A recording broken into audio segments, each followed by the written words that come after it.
Hey everybody. So before we get into this week's podcast, I want to make an announcement. We are now on Instagram. If you go to at HBCU Band Experience on Instagram and follow us, you'll get all the updates on our latest episodes and just get a list of who has been on the podcast so far. So with that said, I know you all are just itching to hear a story of somebody who played clarinet in an HBCU band. I know you all have been waiting for this. Well, I have been waiting for this because this is my instrument. So I can't believe I haven't had somebody who actually plays my instrument at this point in the podcast, but here we are. So this week we're going to have LaToya Brooks. LaToya Brooks not only played clarinet for Clark Atlanta, she served as a drum major. So I've got my first female drum major, I've got my clarinet player, I'm good to go. So she has a lot of good stuff going on in her life. It's just going to be fascinating to listen to where HBCU band has taken her, actually from Atlanta to Hollywood. So with that said, here is my interview with LaToya Brooks. So how you doing, LaToya? I'm wonderful. How are you? I'm good. So LaToya has had a really interesting life in that, she's a female drum major, which is really good, a female drum major of an HBCU band, and you have gone on to do like a lot of great things. So we are going to go ahead and get into it. So tell me about where you're from, like where's your hometown and all that good stuff. I'm born and raised in Atlanta, Georgia. Okay. And what high school did you go to? Like the illustrious Benjamin Elijah Mace High School. It's funny. Everybody I talk to from Atlanta will give you the full name of their high school. Oh, yeah. So, all right. So your main instrument is flute or is it clarinet? Clarinet. Mm-hmm. Okay. I knew it was a woodwind instrument. So when did you start playing the clarinet? Were you like in sixth grade? Third. Oh, okay. Yeah. I played piano. Everybody was required in my family to play piano. So I started that in about second grade.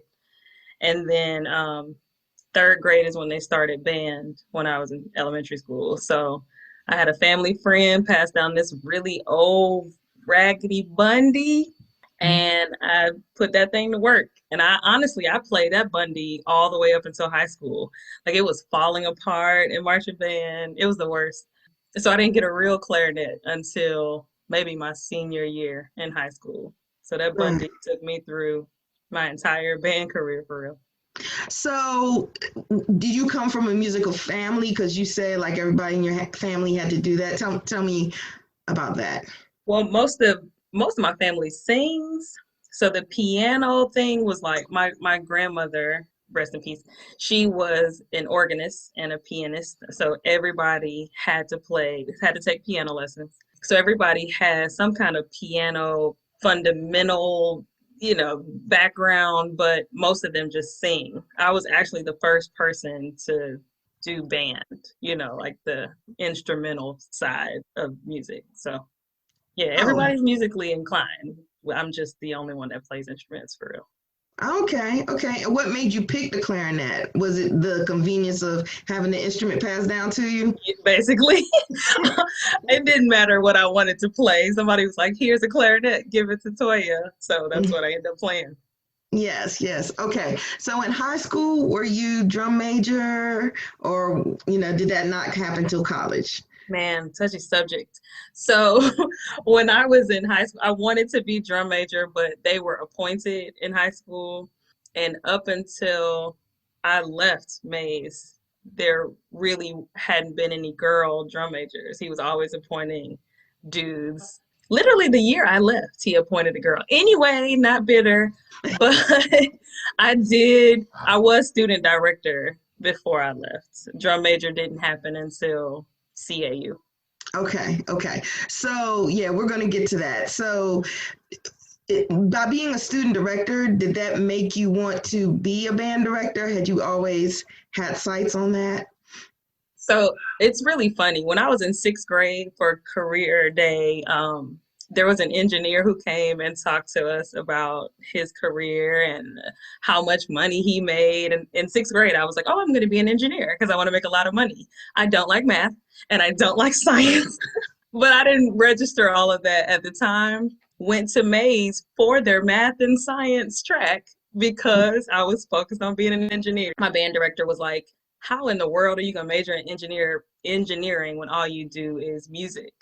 And I was like, oh, yeah. Mm-hmm. So he was like, I can't tell you what to do, but you are destined for something in music. So that's when I switched to music. Like I wanted to do, or not necessarily be a band director because I didn't want to teach then, but I knew it had to be something in music at that point. Okay, good. So Clark, Atlanta. I mean, I know you're born and raised in Atlanta, and Clark is right down the street. So tell me about your college choice. Actually, I was going to FAM. I had Yeah. my room assignment and everything. Really? it was Okay. crazy.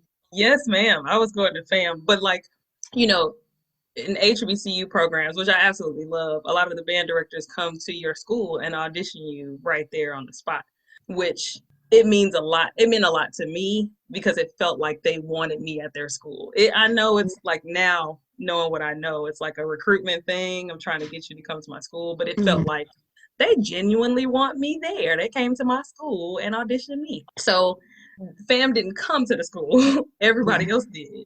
And so I auditioned for quite a few people. And my mom's thing was whoever's paying for school, that's where you're going. So I Mhm. had offers from everywhere. Some people were paying in full. I think Alabama A&M offered me a full ride. And I was like, okay, I'll go there. I didn't really, honestly, if it wasn't going to be fam, I didn't really know where else to go. And so the jazz orchestra director from Clark, Atlanta, I played at some event with the jazz band, and he was there, and he was like, "I need her." I told my mama I need her at CAU, and I was like, "Oh, I know some people at CAU, but y'all expensive. I don't know if I Right. wanna. I don't know if y'all can not say afford me, but I don't know if I can afford to go to Clark." So he auditioned me, and then I'll never forget in my audition for jazz orchestra, Mr. Camp, rest in peace, he Mm-hmm. came into my audition and auditioned me for marching band, and they were like, "We could pay for you to to go to Clark for free." My mama said, "Oh, okay, well that's where she going." I was like, "Dog, I didn't even get to think about it. There was no discussion." She was like, "You're in Atlanta, so you can, if you can't stay on campus, you can always stay home. It's the best thing. That's where you're going." I don't regret anything, but that it wasn't like where I was going initially. Oh wow. Wow, that is very interesting. And I think what surprises me about that is that FAMU didn't come to your high school, because I feel like a lot of people from your high school end up marching for FAM. Everybody. I Yeah. mean, I feel like that's partly why FAM was the choice because there was like a long line of people before me. That's all the people who came back to help us during band camp, like Akil Mason. He's like Mm-hmm. a legend down there. Neil Crossland. Those are the people who were helping us at Maze. So, you know, I knew about other programs, but you had people who were there with you who were from FAM. That's all I knew. Okay. So did you play, you said about jazz orchestra. Did you play clarinet in jazz orchestra? Yeah. So for jazz orchestra, I had to play saxophone. Like saxophone had to be your main instrument, and then you double on clarinet. Well, I didn't play saxophone. I Mm-hmm. walked in the first rehearsal, and there was like, "Here's your sax." It's just like clarinet. Go ahead and play it. It was rough initially, but it is very, very similar to clarinet. So I picked it up pretty quickly. Mm-hmm. Um, but those first couple of weeks, I was like, "Oh, I don't know what decision I've made for myself, but I don't know if this is the right one." Right. It was a great experience. That was the one thing that sparked me to play so many other instruments too. Mm-hmm. Mm-hmm. So what other instruments do you play? I mean, I Well, know, I know, I know you have a degree in music, so I mean, all band directors play a little bit of everything. everything. Like, Hmm. which ones would you claim? Okay, so I claim saxophone now after years in a jazz orchestra. I marched baritone, You march so baritone at Clark? I sure did. Okay. It was funny because, and if he ever hears this podcast, he might deny it, but my section leader Charles Reeves, he did not want me in the section because it was all dudes. And so I was like, I want to try it. You know, I took private lessons with Mr. Camp so I can get better. I was diehard, right? And then I hit my first B flat above the staff, and then everybody was like, yes. And then I became drum major the next year. So, oh my gosh. Okay, so I'm going to back up a little bit. So let's back up. We're going to get to the drum major part. So talk about like your first year at Clark. So was there a big adjustment? Did you have camp or pre-drill? We had pre-drill. I will say the first year I got there was the first year Mr. Young got there, fall 98. And it was a transition year. So they changed band directors so much. You know, it was just, we walked into the band room and it was really nobody there. And so it was kind of like, you know, almost like him having to reestablish the program. I wasn't used to that because Mace at the time, we marched 128 religiously. And even if there were more people that wanted to be in the band, we would cut it down to 128. So that's what I thought band was, you know what I mean? So I mentally just didn't even know. I was like, man, small bands, can we really go up against these other schools? It was, I don't want to say scary, but it was difficult to process initially. But Mr. Young is a genius, an absolute genius. He genuinely has the Midas touch. Like everything he touched turns to gold. We worked that first year. Pre-drill was very challenging. 5 a.m. report time was very new to me. And then I don't know if that was the first year, but we all stayed in the new res, which is like a apartment style dorm. So everybody was in the same place. We all woke up together. We all roomed together. That bonding experience was probably the best part of pre-drill. That's where the relationships grew. You know, we are truly a family because we live together. You know what I'm saying? Maybe not in the same room, but we are all here together. So 5 a.m. report time. I've never worked that hard for band in my life.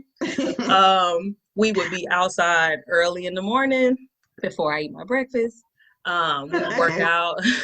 We work out or do marching fundamentals early. We march to the calf for breakfast, and then we come back, do some rehearsal stuff. We do sectionals, then march to lunch, then come back and then do it again, and then march to dinner and come back. It was like you were with these people all day, every day. And then the little breaks that you did have, you were trying to get just a few minutes of sleep because we went all night, like 5 a.m. wake up. And sometimes that thing will go to like 9, 10, 11, whatever. You know, people thought we were insane.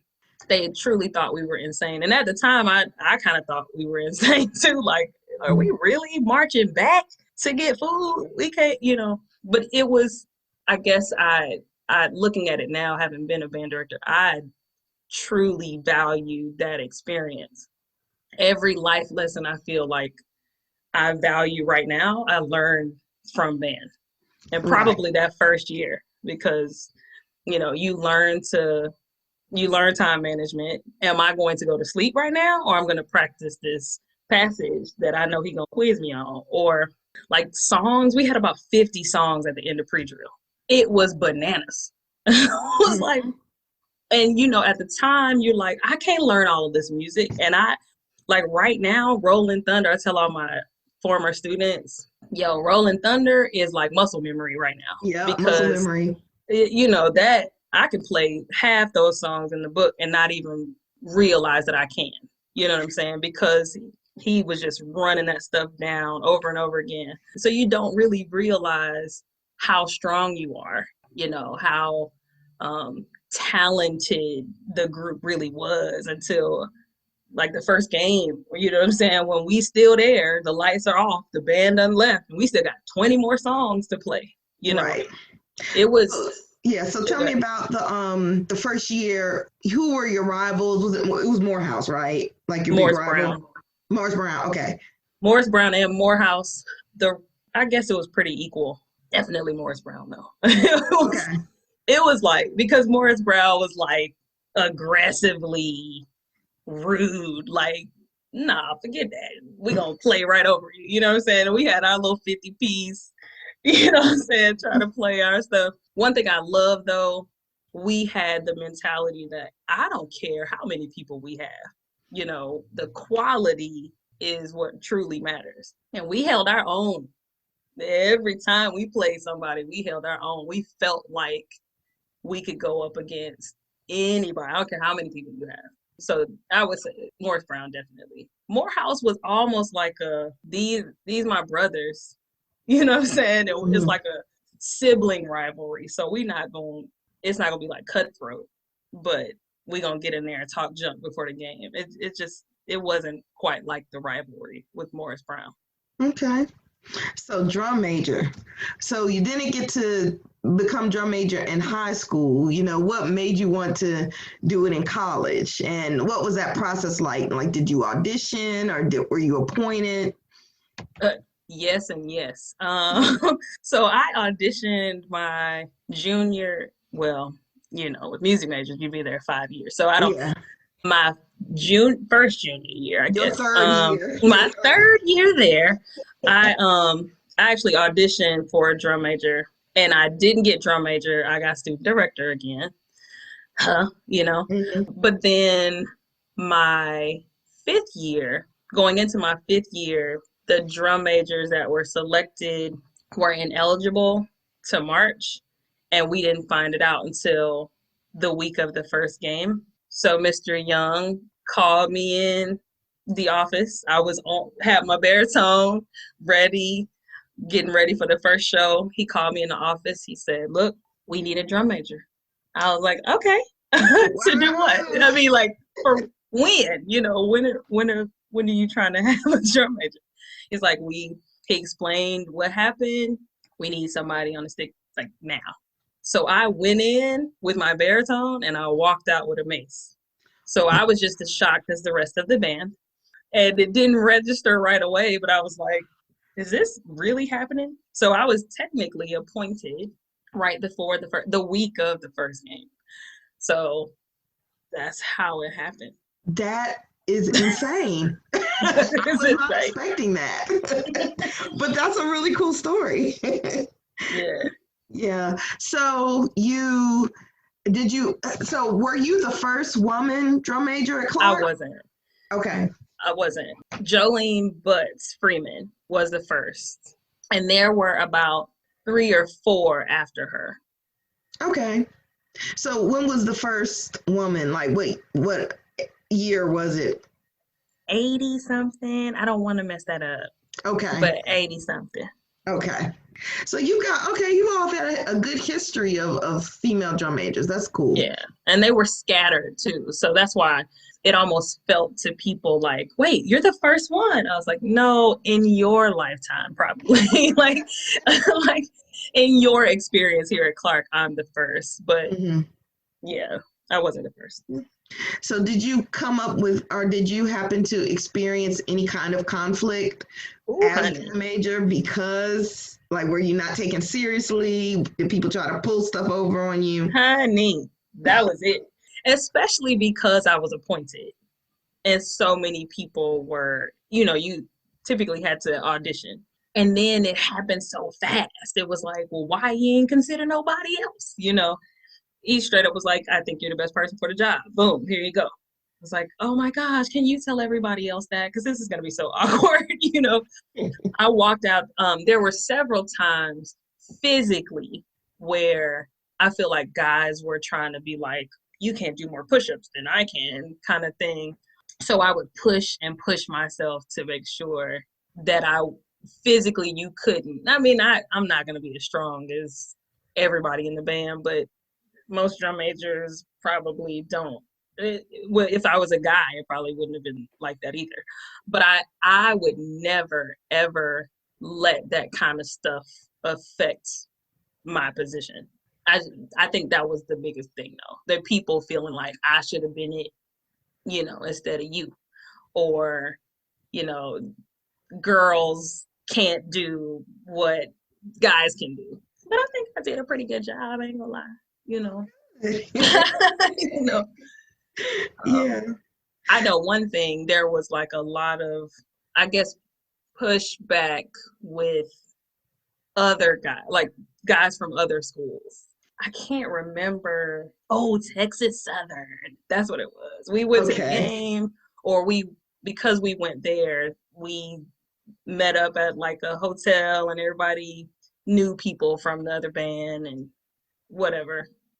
And it almost felt like, and they may not have done it intentionally, but it felt like the drum majors were kind of like, "Oh, you're the drum major? Oh, okay, cool." You know, like Mm-hmm. you don't appear to be a drum major.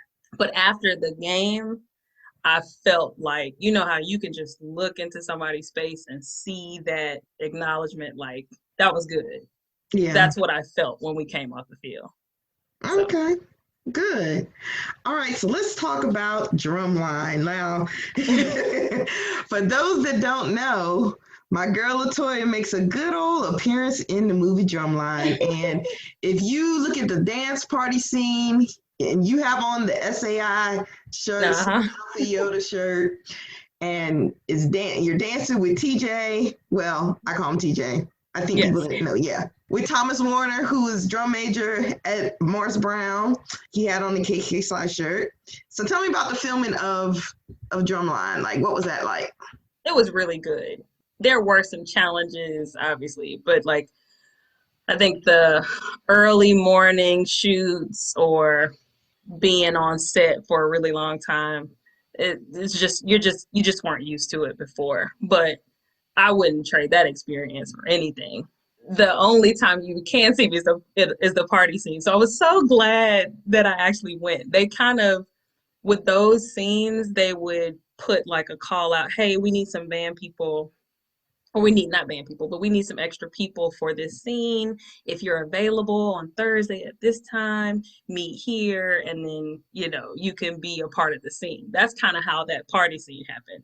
It wasn't like, I need you to come. It was like, whoever's available, come do this party scene. I was so glad I was in it. And it was funny because I was trailing Nick Cannon around the room. So if he's over here on the left, I would be dancing there, and then he moved and got another angle. I would go over there too. They had to be like, you got to stay in your place or it's going to look awkward. You know, I just wanted to make sure I get some camera time. Okay. I But can't believe that it was 18 years ago. I mean, you know, that memory on my Facebook page just came up with Orlando Jones. When Mike and I went to New York for the press junkets, we got to interview them. I can't believe it was 18 years ago. I just can't believe it. yeah, Like it's a whole adult, like, you know, yes. student. Yeah. Yeah, I wouldn't have guessed that. But I mean, it makes sense. It's just hard hearing that number. Mm-hmm. Mm-hmm. Yeah, I know. So you've gone on to be a successful band director. And tell me, you know, were you teaching on the high school level, middle school? All of it. All of I actually taught at Clark so I left Clark Atlanta and went to Tennessee State to get my master's. Yes, I remember that now. Okay, my bad. And I was a graduate assistant there. So I helped with the band program as part of my assistantship. But once I graduated from TSU, Mr. Young knew he was leaving and was like, hey, I want you to come to Clark. But when I got, I guess as an assistant, you're almost like a parapro, or they pay you as a parapro. It's not really full time, even though there's no way an assistant band director can be part time.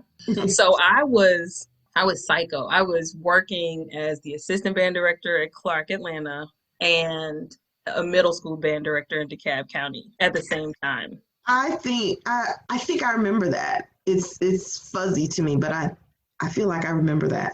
Yeah, it was pretty tough because to me, my perspective was Clark is my main job, and the DeKalb County thing is like what I'm doing on the side to be able to pay my bills. But technically, DeKalb County or the middle school was my full-time job, you know. And if I didn't have that, I wouldn't be able to pay my bills. So It was hard. It was challenging because I worked literally all day long, but I wanted to work on a collegiate level. So I did CAU for that for 2 years.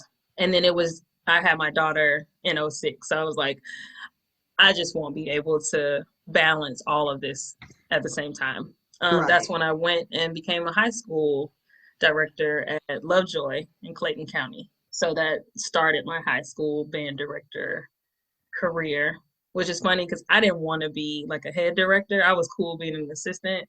Like I didn't want the responsibility. No, he's in charge. He's in charge. I'll just do all the fun stuff like music and marching. So I did do that for a minute, and I was content. And then it was just like it was destined. You got to have your program. So I taught high school and middle school, and then I went to elementary about 5 or 6 years ago when I had my third kid, and I was like, I definitely can do the high school band director thing. Right. And now you've done a career pivot big time, Ooh, right? honey. Yeah. So talk a little bit about your business now, because I know you started a new Right. business for parents, right? Right. So, I will tell you, I'm probably all over the place right now.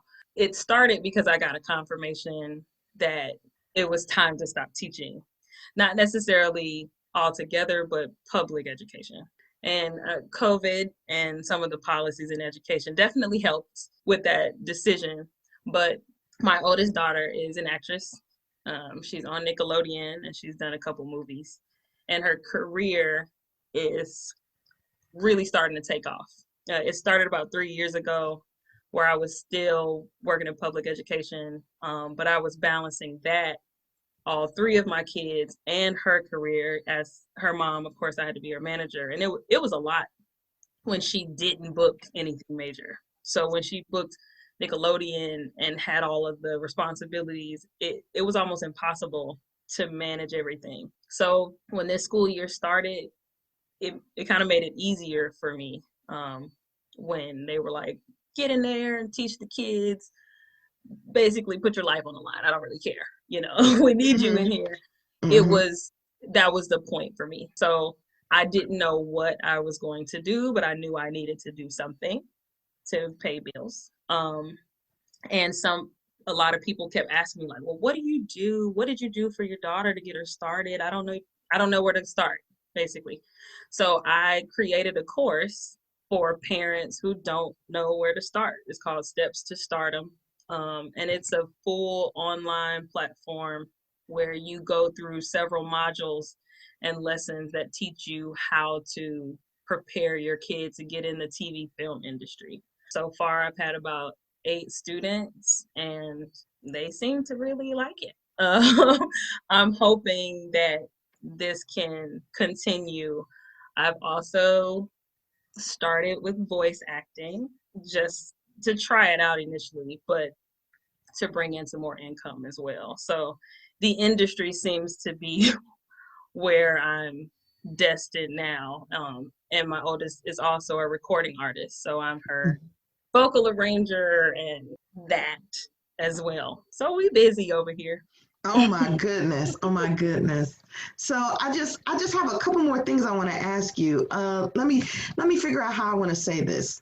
So, you're taking your daughter on set and all that good stuff. What lessons do you teach her that you might have learned while you were in the band?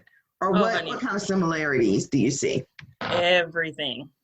Time management in particular. Just being able to handle everything that's thrown at you. I'll give you an example. Like social media is like a full-time job. I don't know how people I don't Mm-hmm. know how people do it. Like influencers and stuff like that. It is extremely hard. But she's required to post certain things on certain days, and you have to do this. You have to do so many stories and make sure if Nickelodeon sends you this, you put it on your page. So she has to create a schedule every week. Monday, I'm going to post this TikTok. Tuesday, I'm going to do this. Wednesday, I'm going to do this, etc. So that's one thing. One thing Mr. Camp did faithfully is write every single thing down. Like you would see like Post-its all over his office from stuff that I don't want to forget anything. So everything is going to be in writing. We do the same thing. It's like, write everything down. They tell you to do this, write it down on your script. Did he ask you to do? Don't take it. I got it up here. Nope. Put it on paper. What else? I mean, it's a ton. Like, Yeah. The friendships that you make. That's another. Mr. Camp seems to be. He must be on my heart today. He always talked about how you got to surround your friends, have to basically compliment you. Where you are weak, that should be their strength. You don't want to, if you bad at math, you don't want a bunch of friends that are bad at math. That's probably a bad example, but you know what I'm saying? Have people who are surrounding you, who compliment you. And in the industry, you can't trust anybody. Like, it is sad. It's truly sad that people, for kids especially, they will step on your kid to make sure their kid gets the spotlight. Or I don't care if I throw you under the bus. I don't care if you're 12. I'm going to throw you under the bus so that I can do my thing. It's ridiculous. You know what I mean? So we've learned how to, I guess, read people. You know, do these people truly compliment you? Do these people share the same values that you do? Are these people, like, do they go to church, you know, or do they pray? Do they believe in God? You know, those kind of things I learned from being in the band. You know what I mean? Mm-hmm. Those things I teach my students all the time. I was like, why are you hanging with her? You know what I'm saying? She goes to the ISS room all the time. Is that something that, you know what I mean? Is that something that you want to associate yourself with? Is that something you see for yourself? Well, no. Well, then you gotta, you know what I'm saying? You gotta choose your friends wisely. Doesn't mean don't be nice to her. Doesn't mean you can't say, hey, how you doing, or whatever. But that can be your best friend if y'all don't share the same. Now, if you want to go to ISS with her, then two peas in a pod. But that's what I've been trying to teach her, especially maneuvering through the industry. Wow. So I'm so glad that you were able to like teach her some things that you learned, like being at Clark and everything. So I just have one more thing I want to ask you. Is there any advice you want to give to somebody, or any like parting words that are on your heart about your experience marching at Clark? Just one thing, huh? If I was talking to, let's say, somebody who's trying to decide whether or not they're going to be in the band or go to an HBCU or march in an HBCU band, the most rewarding thing I got from being in the band at Clark was a family. My blood family is amazing. You know, I take nothing from them. But my CAU band family, there's nothing like it. There's absolutely nothing like it. My Mr. Young is Aria's godfather. Like, yeah. That's cool. Like Shaw, I cannot see him for months, and we pop up and it's like we never left. My best friend Alexis, you know, we walked into the band room in '98 and have been attached at the hip since then. You know, it's just that bond is almost impossible to break. Even people who, when I marched in the band, we bumped heads. You know what I'm saying? Like, I ain't really messed with you my freshman year. I don't, you know, whatever. At this point, that's still my brother, or that's still my sister. You know what I mean? So whatever issues we had in that moment, it's done.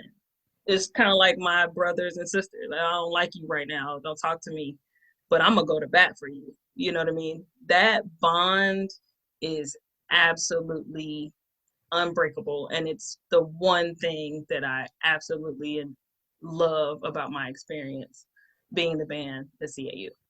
Okay. Well, thank you so much for sharing your time and your story with me, friend. No problem. All right, then. You have listened to the HBCU Band Experience with Christy Walker. Interviews and editing conducted by yours truly, Dr. Christy Walker. The music is District 4 by Kevin MacLeod, and you can find this podcast on HBCUbandexperience.podbean.com. You can find us on Apple Podcasts, Spotify, or wherever else you get your podcasts. Take care.